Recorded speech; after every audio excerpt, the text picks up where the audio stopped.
샬롬. 샬롬. 참 좋은 날이에요.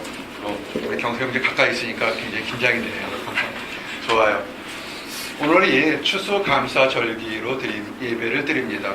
추수감사절 이 유래가 있는데 여러분들에게 좀 요약하기 위해서 나도 알고 있는 것 지식 중에서 위키피디아에 있는 것 좀 정리해서 여러분들에게 추수감사절이 뭔지 한번 좀 정리하기 원합니다. 원래 이 추수감사절이 처음 청교도들이 미국에 왔을 때 그들이 위기를 겪고 난 다음에 큰 수확을 가진 것에 대해서 감사하는 그런 유래가 된 것입니다. 잉글랜드는 당시 영국 국교회를 믿고 있었기 때문에 믿음 안에서 자유함을 갖고 있던 복음주의적인 개신교 신자들이 정말 믿음 하나 올바르게 살기 위해서 영국을 떠나서 이쪽 미국 땅에 왔습니다. 그래서 우리가 알고 있는 바로 요 멀리 떨어지지 않은 플리머스에 그들이 도착을 했습니다. 도착했지만 낯선 곳에 있어서 그들의 대부분이 질병으로 죽고 어려움을 겪었습니다.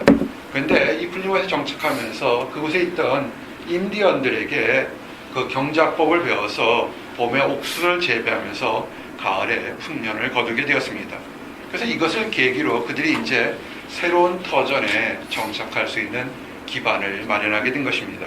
이렇게 새로운 곳에서 이제 좀 살 수 있다는 것, 그리고 큰 수확을 얻은 감사를 표현해서 1621년에 3일 동안 추수를 감사하는 축제를 벌이게 됐던 것입니다. 이때 청교도들이 자신에게 농사하는 법을 가르쳐 주어서 굶어 죽지 않도록 배려한 인디안들도 초대했습니다. 그래서 그들이 추수한 곡식과 과일, 야생 칠면조, 또 사슴들을 잡아서 인디언들과 함께 축제를 벌였는데 이것이 미국 최초의 추수감사절로 여기게 됩니다. 그리고 그 후에 1623년에 이 매사추세츠주에서는 추수감사절을 공식 명절로 선포했습니다. 그래서 추수감사절은 매사추세츠와 코네티컷의 연례적인 명절로 되었고 이 관습이 이제 서서히 다른 주로 퍼져나가게 된 것입니다. 1789년에 미국의 초대 대통령이었던 조지 워싱턴이 처음으로 추수감사절을 국경일로 이렇게 지정하게 됐습니다. 그런데 3대 대통령이었던 제퍼슨 대통령이 추수감사절이 잉글랜드에서 있던 왕의 관습이라는 이유로 국경일에 제외시켜버렸습니다. 그래서 그 이후에는 몇 개 주에서만 그렇게 각 추수감사절을 지키게 됐습니다. 그러다가 1863년 10월 3일 링컨 대통령이 남북전쟁 중에 11월 26일 목요일을 추수감사절인 연례 국경일로 선포하고서 이제는 11월의 마지막 목요일을 추수감사절로 정하게 된 것입니다. 그리고 1941년 12월 26일에는 프랭클린 D 루스벨트 대통령이 이제는 11월의 네 번째 주 목요일에 추수감사절로 정해서 이제는 공휴일로 지키게 됐습니다. 그런데 이렇게 제퍼슨 대통령이 추수감사절이 영국의 전통이라 해서 그걸 폐지하곤 했는데 이것이 다시 공휴일로 이렇게 정식으로 기념일이 된 것은 한 여인 세라 요세파란 여인이 이것이 링컨 대통령에게 추수감사절은 미국의 독립이 하나님의 은혜로 이루어진 것인 거니까 이제 감사하게 기념하자라는 이런 편지의 탄원을 여러 번 보냈습니다. 사람들이 다 안 들 거라 했는데 이 편지의 탄원이 받아져서 이 한 여인의 또한 간절함이 받아져서 지금 우리가 여기는 것처럼 이렇게 추수감사절이 미국의 가장 중요한 그런 국경일의 기념일로 지켜지고 있는 것입니다. 그래서 이 추수감사절 이제 목요일 날 되면 여러분들이 하루 쉬기도 하지만 그 절기를 통해서 공휴일로 지키게 된 것입니다. 많은 사람들이 추수감사절에 평안하기를 원하고 행복하기를 원합니다. 한번 물어봅니다. 저를 보세요. 행복하십니까? 아멘. 오늘 연주회가 있는데 행복하십니까? 아멘. 기도하고 있어요. 특별히 오늘 찬양도 열심히 6곡이나 준비했는데요. 또한 그리고 다행히 성악이 아니라서 다행이에요. 감기가 좀 걸렸어도 성악이었으면 정말 어찌할 뻔했어요. 피아노 치니까 열심히 잘하도록 우리가 기도해서 오늘 특별히 아주 바쁘지 않은 사람이 있으면 6시 반에 하는 우리 이영규 자매 연주에 다 함께 친구들도 다 데리고 오세요. 선물도 좀 데리고 오세요. 선물도 들고 오세요. 귀한 연주인데 그냥 듣기 뭐하잖아요. 그래서 다 감사하는 시간 갖기를 원합니다. 근데 우리가 살면서 이 추수감사절 되면 사람들 마음이 좀 윤택해져요. 또 안 믿는 사람들도 이제는 블랙 프라이데이의 모습들은 상점에서 굉장히 거의 쇼핑 때문에 또 굉장히 이렇게 정신이 없는 그런 날들입니다. 그런데 이럴 때도 기뻐하지 못하는 사람들이 있어요. 여러 가지 마음의 이유 때문에 쫓기거나 기뻐하지 못하는 사람들이 있습니다.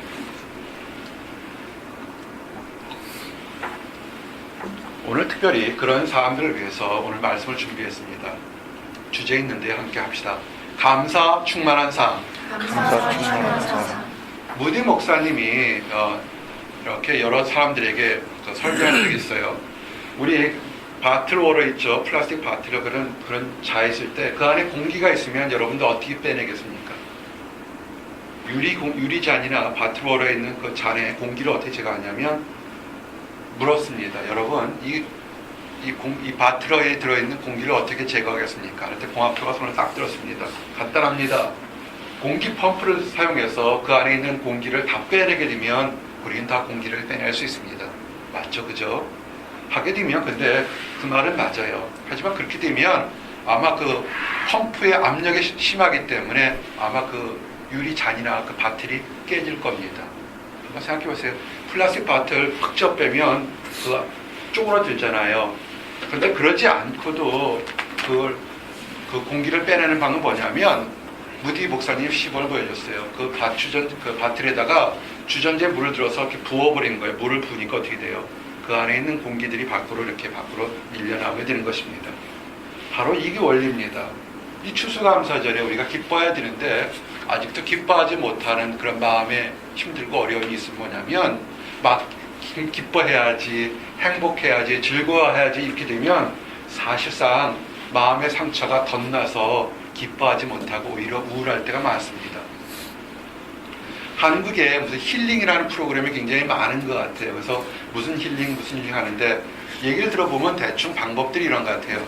자기에게 일어난 일들을 이렇게 막 울면서 털어놓는 방법들을 힐링의 한 과정으로 보는데요. 중요한 과정일 거라 봅니다. 하지만 그렇게 다 토해놓고 내놓기만 보게 되면 나중에 적절한 치료가 없게 되면 상처가 덧나서 괜히 얘기했다는 생각과 함께 되려 아픔이 찾아올 때가 있습니다. 억지로 긁어내려는 것이 아니라 더욱 좋은 것으로 채워서 그 더럽고 냄새나는 찌꺼기가 밖으로 나오게 하는 방법이 더 좋은 것입니다. 오늘 방법이 그런 것입니다. 우리가 있었을 때 지금 행복하면 좋겠지만 마음 한 구석에 또는 환경에 슬프고 어려운 것이 있으면 그 어려운 걸 잡고서 해결해야 하고 붙잡다 보면 서로들 문제가 될 때가 있습니다. 그러지 말고요. 더 크고 강력하고 아름다운 것으로 채워버리면 어느 순간에 그것이 씻겨져 나가는 것을 보게 됩니다. 아주 쉬운 거예요. 더 쉽게 설명해 드릴까요?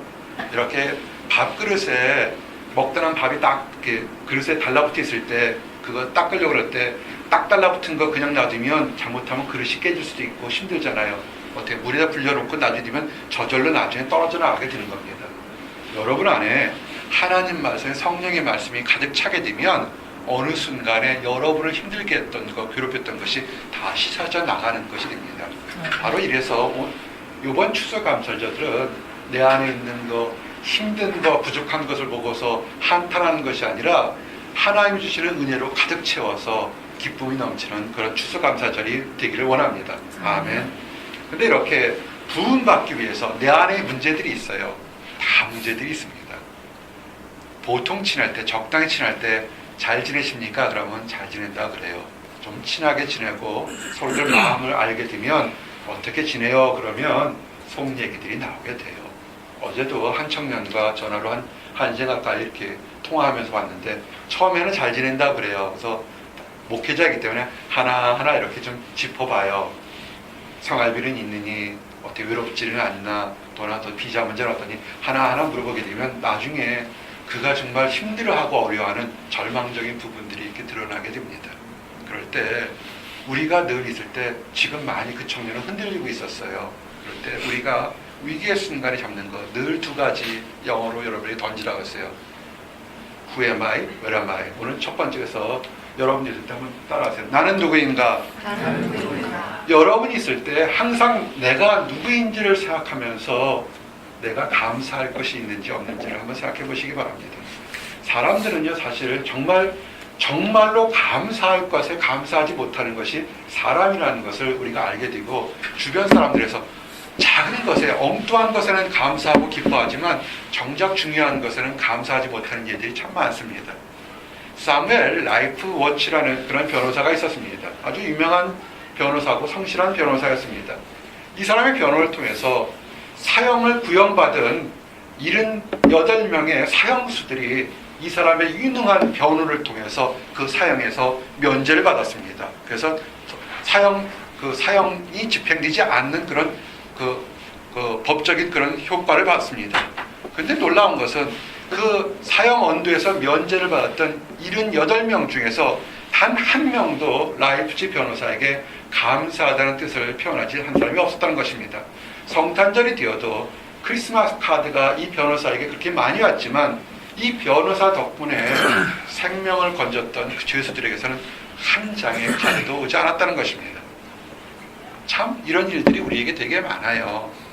누가복음 17장에 기록된 10명의 문둥병자 중에서 문둥병을 고쳤는데 돌아와서 감사를 기뻐할 수 있는 사람이 한 사람이었다는 것을 여러분 기억하시기 바랍니다. 여러분들 생각에서 내가 지금 있을 때, 내가 정말 감사하는 것일 때 정말 감사할 것이 무엇인지 한번 말씀을 들어가면 생각해 보시기 바랍니다. 한 유명한 크리스찬이 있었습니다. 이 사람은 매일 아침마다 4km씩 조깅을 하고 있었습니다. 자신의 건강을 위해서 조깅을 하고 있었습니다. 또 너무 유명해서 이곳저곳에서 이렇게 초빙을 받아서 강연도 많이 하고 있었습니다. 근데 유럽 여행길에서 너무 피곤해서 늦잠을 자려고 했습니다. 그가 아침마다 뛰는 거 귀찮고 내가 왜 이렇게 힘들게 살아 막 불평을 하려고 했습니다. 그러면서 또 습관 때문에 억지로 나오면서 뛰는데 기쁨이 하나도 없이 뛰고 있었습니다. 근데 문득 주변을 보니까 다리가 없는 노인이 창가에서 뛰고 있는 자기 자신을 이렇게 부러운 듯이 쳐다보고 있는 것을 또 발견했습니다. 또한 호숫가에서 이렇게 보니까 다리가 아파서 휠체어에 앉아있는 한 중년 신사가 정말 열심히 뛰는 자신을 모시면서 선망의 대상으로 쳐다보는 것을 발견하게 됐습니다. 그가 그 순간에 자신의 게으름 때문에 또 그의 바쁘다는 일정 때문에 정말 건강을 주신 하나님께 감사하다는 것을 잃어버렸던 것을 발견하게 됐습니다. 여러분, 지금 우리가 기쁘십니까? 라는 질문에 정말 우리가 왜 기뻐할까? 내 시험 문제도 있고 내 사람과 대인관계 문제도 있고 작은 건강관계도 있고 물질 문제도 있는데 내가 기뻐할 게 뭐가 있을까? 나는 아직 미혼인데 정말 내가 기뻐할 게 뭐가 있을까? 이런 것이 있을지 모릅니다. 그런 작은 것들을 보게 되면 우리는 불평이나 원망이 나올 수 있습니다. 근데 정작 중요한 건 뭐냐면 여러분들이 하나님 안에서 생명을 구원받았다는 것을 믿으십니까? 아멘.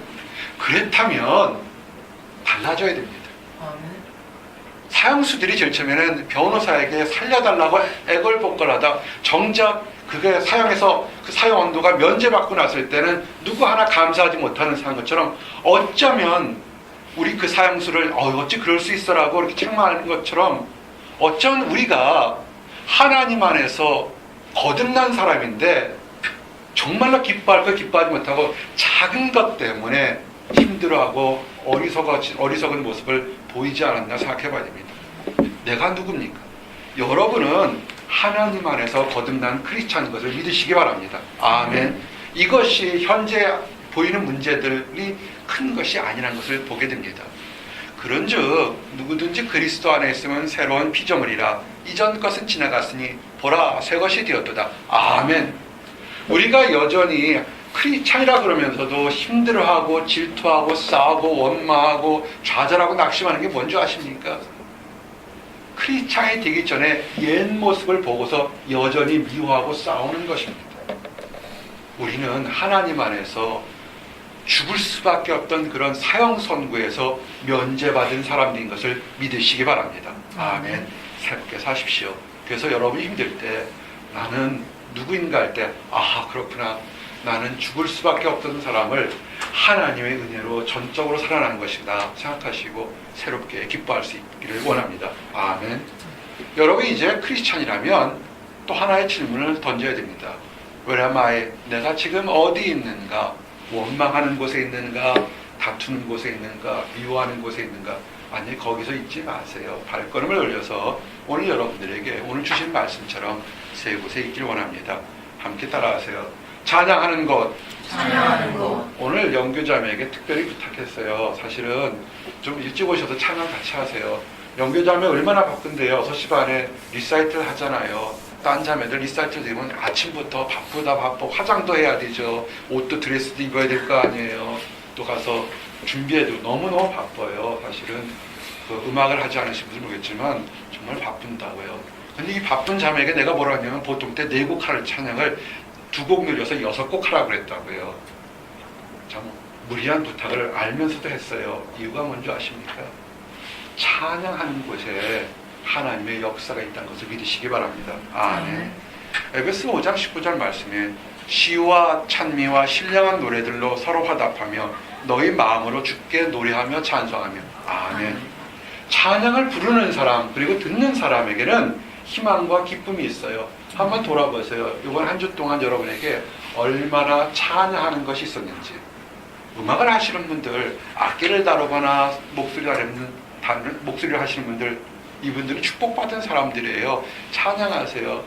이번 한 주 동안 얼마나 신났는지 흥얼흥얼 노래하다 깨고 노래하다 잠들었어요. 그렇게 찬양하니까 얼마나 마음이 평안하고 기쁜지를 몰라요. 힘든 거 많습니다. 여러분들이 가진 힘든 것보다 이 작은 목자는 더 많은 힘든 것을 가지고 있어요. 그러면서도 이렇게 웃으면서 설교할 수 있는 게 뭔지 알아요? 이게 찬양인 거였어요. 우리 주일마다 우리 영교자매가 찬양 가르쳐 주잖아요. 내가 음치라 다 잘 못하지만 그 중에 몇 통만을 계속 이렇게 반복하면서 찬양하세요. 찬양하면요 정말 기쁨이 절로 나오게 됩니다. 세상 사람들도요 노래하잖아요. 세상 사람들, 한국 사람들 참 노래하는 거 좋아해요. 근데 세상 사람들 부르는 노래들도요 거기에 능력이 있어요. 하지만 그거보다 우리 찬양 훨씬 곡조 있는 기도라는 것을 믿으시기 바랍니다. 아멘. 사람이 할 수 있는 가장 위대한 게 뭔지 아십니까? 그것이 하나님께 예배 드리는 거라고요. 사람이 할 수 있는 가장 위대한 것이 예배인데 그 예배 중에서 가장 위대한 것 중에 몇 가지가 있는 것이 뭐냐면 그것이 찬양과 천국 복음을 증거하는 전도인 것을 믿으시기 바랍니다.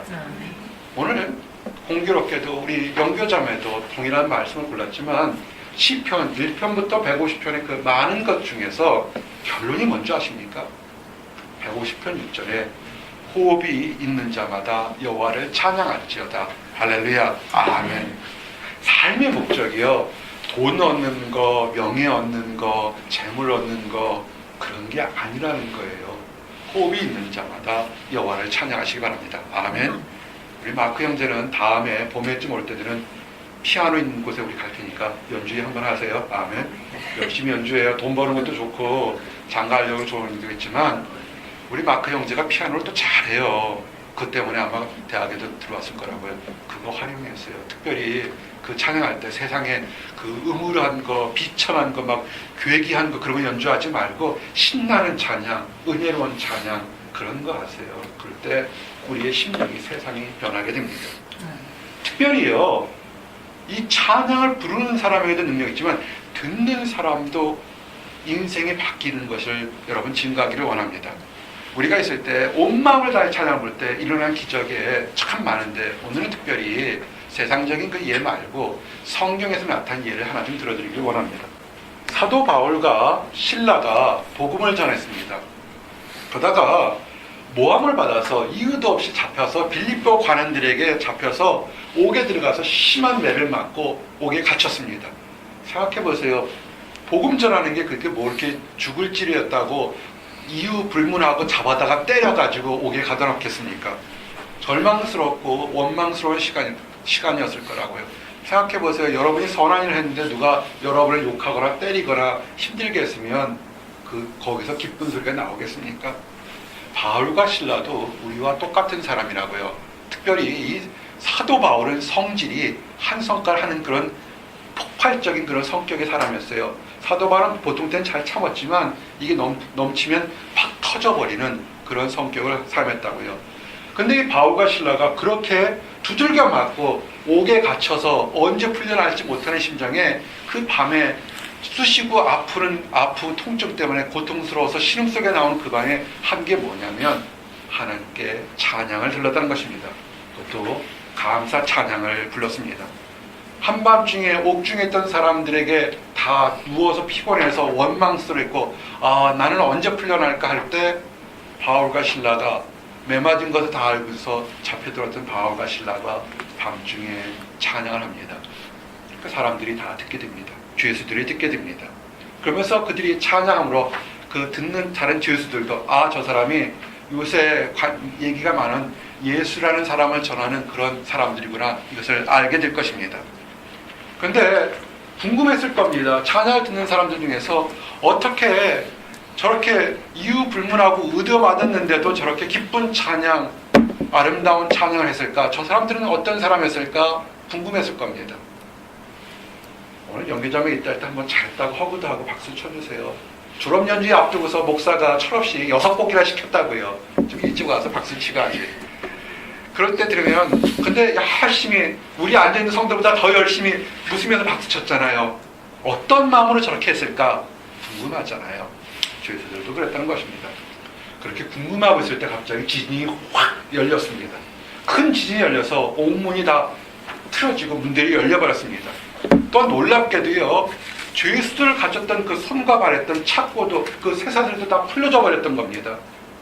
간수가 자다가 옥문이 열리고 지진이 너무 크게 났으니까 잠에서 깼어요. 잠에서 깨서 그 감옥을 딱 봤더니 감옥들이 문이 다 열려 있는 거예요. 죄수들의 그 쇠사슬이 다 풀려져 있는 것입니다. 어떻게 생각하겠습니까? 간수의 역할은 뭡니까? 그 사람이 올바른 사람이든 그리스도라면 그 감옥 안에 들어있으면 간수의 역할은 도망가지 못하도록 지키는 것인데 옥문이 다 열렸다고요.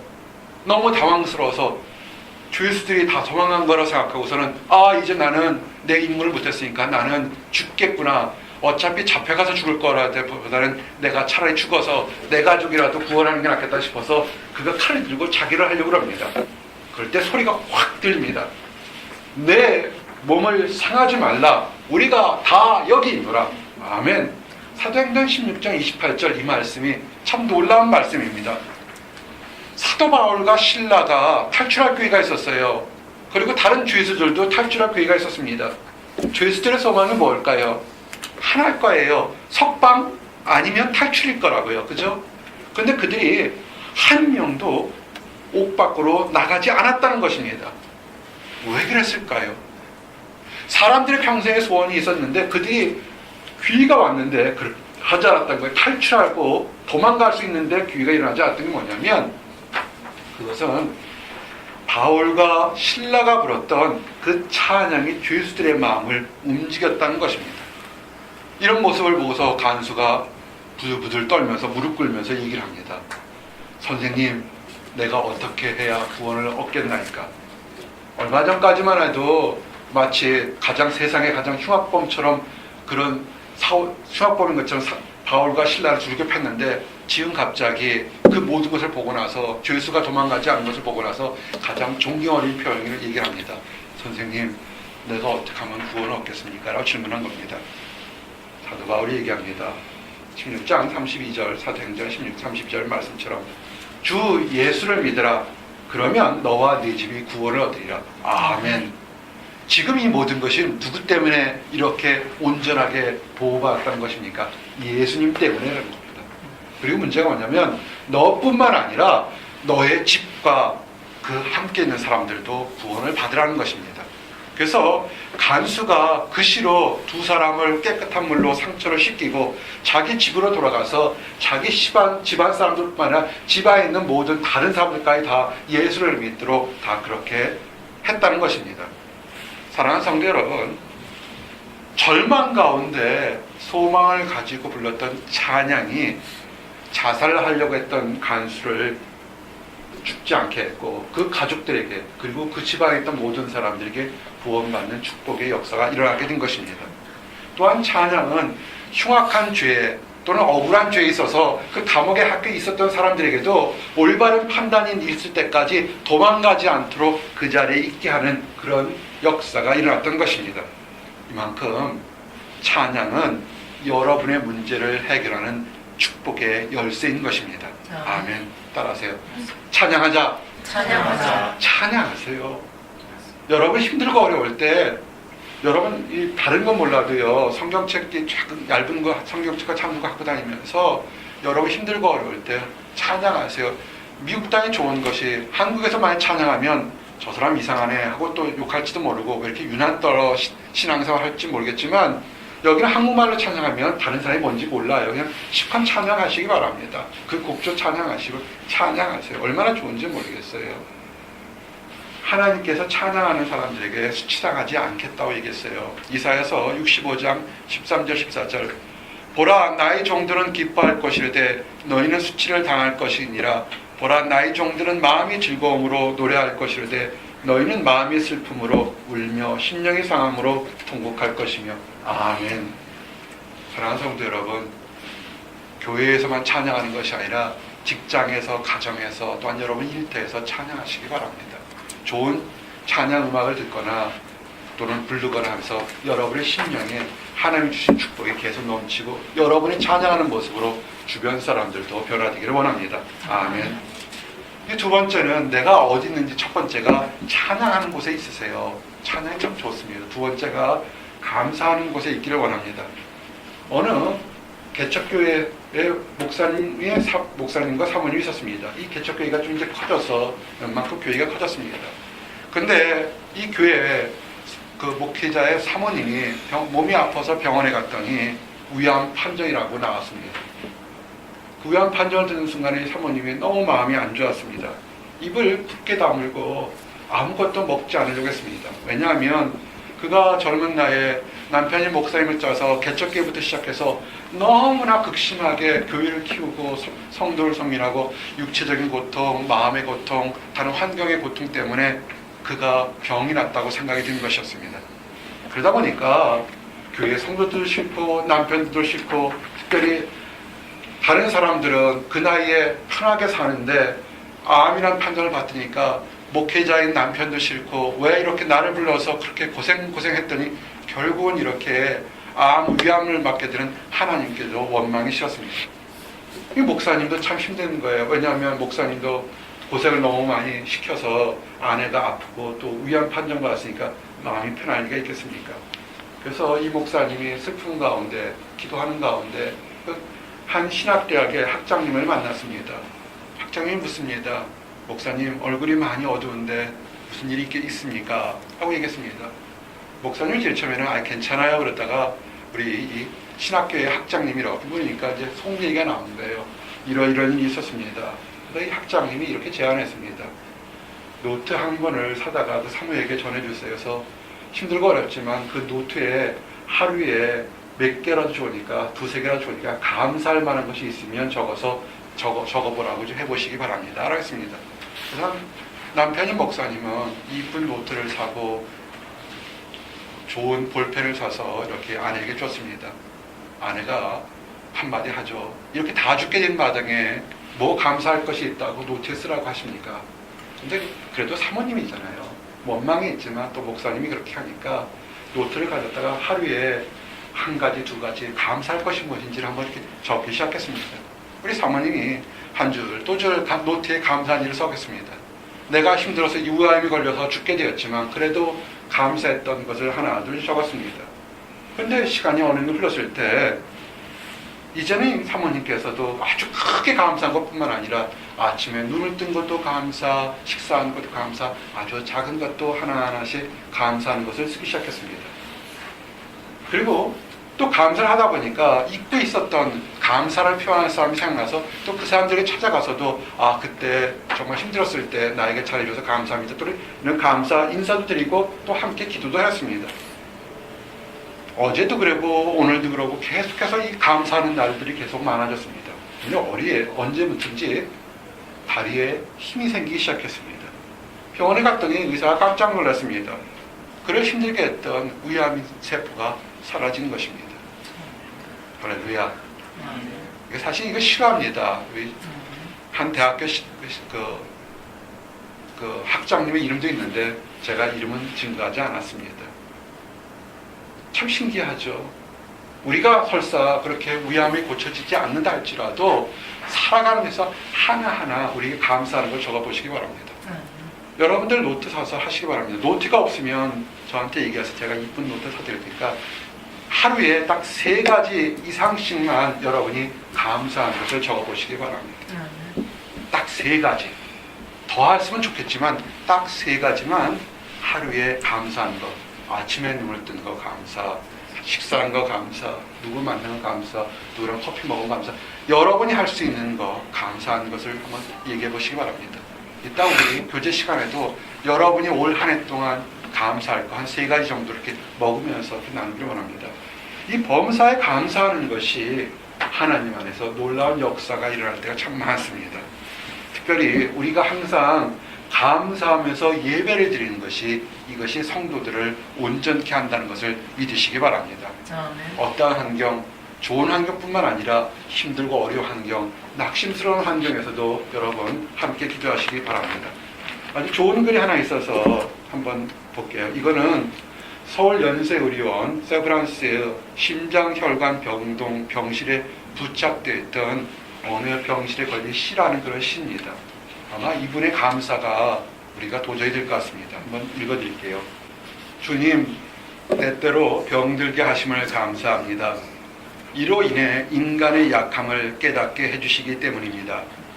가끔 고독의 수렁에 내던져 주심도 감사합니다. 그것은 주님과 가까워지는 기도이기 때문입니다. 일이 제대로 안 되게 틀어주심도 감사합니다. 그래서 나의 교만이 반성될 수 있습니다. 아들, 딸이 걱정거리가 되게 하시고 부모와 동기가 짐으로 느껴질 때도 있게 하심을 감사합니다. 그로 인해 인간된 보람을 깨닫게 되기 때문입니다. 먹고 사는데 힘겹게 하심을 감사합니다. 눈물로써 빵을 먹는 심정을 이해할 수 있기 때문입니다. 불의와 허위가 득세하는 시대에 태어난 것도 감사합니다. 이로 인해 하나님의 의의가 분명히 드러나기 때문입니다. 땀과 고생의 잔을 맛보게 하심을 감사합니다. 그래서 주님의 사랑을 진실로 깨닫기 때문입니다. 주님, 이 모든 일로 감사할 마음을 주심을 감사합니다. 이 모든 일로 하나님과 가까워지는 계기가 되기 때문입니다. 아멘. 아마 심장병동에 그런 중환자실에 있는 이런 그 병실에 있었던 어느 사람이 썼던 그 시인데요. 참 우리에게 많은 도전이 되는 것 같습니다. 그래서 여러분 있을 때 항상 감사하기를 원합니다. 그래서 특별히 감사할 때 여러분의 감사가 혼자만이 아니라 주변 사람들과 함께 나누시길 원합니다. 나누다 보면요, 여러분만이 혼자 어려워했던 것이 아니고 다른 사람들도 힘들어하는 가운데 함께 승리했다는 것을 맛보게 됩니다. 교제라는 것이요, 밥 먹고 수다 떠는 것이 아니라 하나님 안에서 우리가 어떻게 감사한지를 증거하는 것입니다. 우리 지난주에 우리 사랑방 모임에서 우리 3명의 4명인가요? 4명의 자매들이 정말 뜨거운 그런 감사의 그런 간증들을 했어요. 정말 시간이 길어졌을 때도 모든 사람들이 눈물 다 흘려가면서, 그날 다 눈물들 다 흘렸어요. 눈물을 흘려가면서 교제했는데 그것이 참 좋은 교제였던 것이었습니다. 데살로니가전서 5장 16절 18절 말씀처럼 항상 기뻐하라, 쉬지 말고 기도하라, 범사에 감사하라. 이는 그리스도 예수 안에서 너희를 향하신 하나님의 뜻이니라. 아멘. 우리가 감사를 입으로 표현해야 됩니다. 어떤 사람은 목사님 꼭 그거를 입 밖으로 내놓아야 되겠습니까? 내놓으세요. 내놓게 되면요, 여러분의 인생이 달라지게 됩니다. 직장에서 힘들고 까칠한 상사 있어요. 그거 감사하세요. 직장에서 힘들고 까칠한 상사를 듣고 그런 상사를 있을 때 저런 사람 통해서 내가 더 오래 인내할 수 있게 되고 기다릴 수 있고 성숙하게 된 거 하심을 감사합니다. 작은 목자가 예전에 직장 생활할 때 참 까칠한 상사를 뒀어요. 제가 뭐라고 그 집사 때였는데요. 그 기도한 게 뭐냐면, 하나님, 혹시라도 언젠가 만약에 하나님 허락해서 제가 주의 종의 길을 사역하게 되면 이 상사보다 더 까칠한 상사를 수없이 많이 만날 텐데 지금 훈련시키고 연단시키고 인내라는 것을 배우게 돼서 감사합니다 라고 기도했어요. 그걸 기도하니까 그 상사가 하나도 밉지가 않아요. 오히려 제가 인내심이 나의 그 펄럭거리는 마음을 좀 더 참을 수 있는 인내심이 배양하는 그런 시간들이었습니다. 그리고요, 이 사람 마음에서 선하게 기쁘게 나오게 되면 인생이 그렇게 바뀌게 됩니다. 잠언 12장 14절에 보니까 사람이 입의 열매로 인하여 복록에 족하며 그 손에 행하는 대로 자기가 받느니라. 아멘. 그래서 이 작은 목자 여러분 만나게 되면 때로는 박사님, 교수님 또는 다른 것 이렇게 아직 이루어지지 않았는데 마치 미래에 이루어질 것을 미리 얘기해 주면서 축복기도 해줄 때 굉장히 많습니다. 그런 겁니다. 여러분 안에서 잘 되기를 원해서 그렇게 선한 일을 하기를 원합니다. 똑같은 얘기를 해도요, 헐뜯거나 남을 낮추는 얘기하는 사람, 그러면 그 말이 자기한테 돌아간다는 것을 그걸 알아셔야 돼요. 나뿐만 아니라 남에게도 선한 말, 좋은 말, 격려되는 말 하게 되면 자기 자신도 격려를 얻게 되는 것입니다. 아멘. 그래서 여러분이 늘 감사하는 것, 힘들고 어려도 감사하는 것에 있기를 원합니다. 이제 마지막이 뭐냐면 우리가 우리 안의 문제를 해결하는 것이 뭐냐면 서로 사랑 나누는 곳에 있기를 원합니다. 입으로 찬양하면서 감사한다고 하는 건 수없이 많습니다. 그런데요, 가장 가까이 있는 사람들에게 감사하는 것을 사랑하는 마음을 하지 않으면 그것은 죽은 믿음입니다. 정말 이게 바리새인적인 믿음입니다. 우리가 수없이 노래하고 감사한다고 하면서도 만일 옆에 있는 사람, 나의 가까운 사람이 힘들고 어려울 때 그 사람에게 손을 내밀어 주지 않으면 그것은 문제가 됩니다. 야고보서 2장 15절 17절에 만일 형제나 자매가 헐벗고 일용할 양식이 없는데 너희 중에 누구든지 그에게 이르러 평안히 가라, 더웁게 하라, 배부르게 하라, 그 몸에 쓸 것을 주지 아니하면 무슨 이익이 있으리요. 이와 같이 행함이 없는 믿음은 그 자체가 죽은 것이니라. 아멘. 옆에서 힘든데 먹고 싶네 하는 것보다 쪼로 달려가서 먹을 거 하나 나눠주는 사람이 더 사랑을 나누는 사람이라는 것입니다.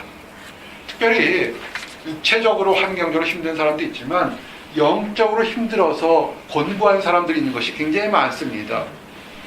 그런 사람들 구원을 얻도록 하나님 말씀을 받도록 오시기 바랍니다. 일주일 내내 평안히 있다가 하나님 말씀 듣거나 성경 공부하나 기도하는 모임만 되면 갑자기 빠지는 사람들이 있어요. 그때 여러분 어떻게 합니까? 억지로라도 끌고 와서 같이 와야 돼요. 우리가 형제 자매를 사랑한다죠. 아니에요. 그것이 사랑하는 것입니다. 그 사람이 먹지 못하잖아요. 하나님 말씀 먹지 못하고 위로받지 못하면 힘든 것입니다. 이거 할 때요, 때를 얻든지 못 얻든지 우리는 복음을 증거해야 됩니다. 그 사람이 듣든지 안 듣든지 간에 하나님이 사랑한다, 좋은 모임이 있다, 하나님께서 너에게 대한 좋은 것을 얘기했다, 얘기하시기 바랍니다. 우리가 선포하는 것은 우리의 특권이고요, 그 사람이 결정하는 것은 그건 하나님이 알아서 하실 겁니다. 대신 그래서 여러분들이 하시기 바랍니다. 요한일서 3장 16절 그가 우리를 위하여 목숨을 버리셨으니 우리가 이로써 사랑을 알고 우리도 형제를 위하여 목숨을 버리는 것이 마땅하니라. 아멘. 정말 지구지순한 우리의 목표인 것처럼 우리 가정에, 직장에, 주변 동료에 하나님을 알지 못하는 사람이 있으면 하나님을 알도록 사랑 나누시기 바랍니다. 물론 빵 한 개를 나눠줘서 한 끼를 배부르는 건 있지만 예수 그리스도 발견해서 일평생 동안 행복해하는 법을 가르쳐주는 것이 더 큰 사랑 나누는 것을 믿으시기 바랍니다. 이제 말씀을 정리합니다. 추수감사절입니다. 꼭 오늘 하루, 이번 주만이 행복한 것이 아니라 여러분 마음에서 늘 찬양하고 감사하고 사랑을 실천해서 어떠한 환경에서도 늘 기뻐하는 매일매일이 감사하는 날이 되기를 원합니다. 기도하시겠습니다. 하나님 감사합니다. 우리에게 추수감사절기를 허락해 주심을 인하여 감사합니다. 1년 동안 우리가 노력하고 수고한 것에 대해서 아름다운 결과들, 축복의 결과 주심을 인하여 감사합니다. 아직 이루지 못했던 것, 아버지 얻지 못한 것에 대해서도 소망 가지고 기도하게 하심을 인하여 감사합니다. 아버지 우리 입에서 늘 찬양과 감사가 넘치길 원합니다. 또한 이것이 우리만을 위한 것이 아니라 우리 주변에 우리 가족들, 우리 직장 동료들에게 하나님을 알지 못하는 사람들에게도 사랑을 나눌 수 있도록 허락해 주시옵소서. 그들도 지금부터 영원까지 기뻐하는 삶을 살 수 있도록 허락해 주시옵소서. 감사드렸고 예수 그리스도 이름 받들어 기도했습니다. 아멘.